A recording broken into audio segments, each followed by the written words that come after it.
सभापती महोदय, मागील महिन्यामध्ये मुंबई महानगरपालिकेच्या शिक्षण अधिकाऱ्यांनी एक आदेश काढला आणि भटक्या कुत्र्यांची संख्या किती शैक्षणिक संस्थांच्या आवारामध्ये, शाळांमध्ये, महाविद्यालयांमध्ये असेल, कुठेही असेल, ज्युनियर कॉलेज, तर ही एक अधिकची जबाबदारी शिक्षकांवर टाकली आणि त्यामुळे शिक्षक वर्गामध्ये खूप मोठ्या संतापाची लाट उसळली आहे।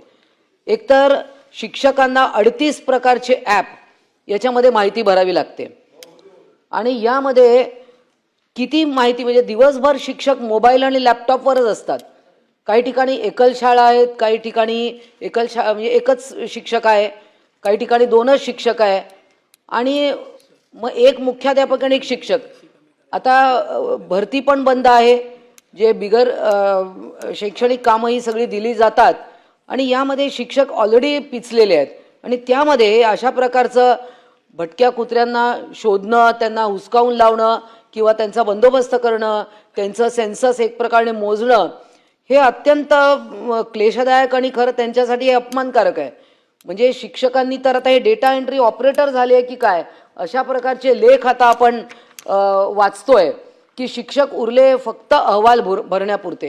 हे अशा प्रकारचे लेख आता वर्तमानपत्रात येत आहेत। सर्व शिक्षक संघटना याच्यामुळे एक तर त्रस्त झालेत। BLOची जबाबदारी त्यांना दिली जाते। खरं तर इलेक्शन्स हे 12 महिने चालणारं काम आहे, मतदार याद्या। मागे याच्यावर याच सभागृहात चर्चा झाली की इलेक्शन कमिशननी स्वतःची एक यंत्रणा उभी केली पाहिजे। आपल्याकडे पुष्कळ बेरोजगार आहेत, परंतु ही सगळीच कामं शिक्षकांवर टाकायची। अजून एक त्यातमध्ये कुत्र्यांना आवरण्याचं काम देखील शिक्षकांना द्यायचं आहे। उत्तर मी वाचलेलं आहे की सर्वोच्च न्यायालयाच्या म्हणण्यानुसार किंवा तो जे आदेश आहे की मुलांना कुत्र्यांनी चावू नये वगैरे वगैरे, परंतु हे आता नगरविकास मंत्री इकडे आहेत, परंतु शालेय शिक्षण मंत्री जर का इथे असते तर दोघांचा विषय आहे। नगरविकास खात्याने उत्तर दिलेलं आहे ते ठीक आहे की सुप्रीम कोर्टाने सांगितल्याप्रमाणे, परंतु सतत मग पालकच तक्रार करतात की शाळेत गेलं तर शिक्षक सतत मोबाईलवर असतात, कारण ते काहीतरी माहिती भरत असतात। मग त्यांनी वर्गात जायचं कधी आणि हे सगळं करायचं कधी?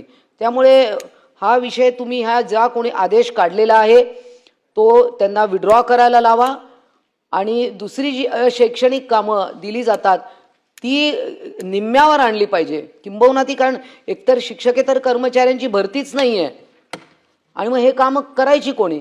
त्यामुळे यावर उत्तर आपण द्याल ते माहीत आहे, परंतु इथे कोणीतरी म्हणजे शिक्षण मंत्र्यांपैकी दोघांपैकी कोणी असते तर याचं ठोस उत्तर मिळालं असतं की हा एक तर पहिले तुम्ही आदेश मागे घ्यायला लावणार का आणि तुम्ही शिक्षण खात्याशी तुम्ही कोऑर्डिनेट करून ही कामं शिक्षकांना द्यायची नाही असं तरी निदान त्यांना सांगणार का?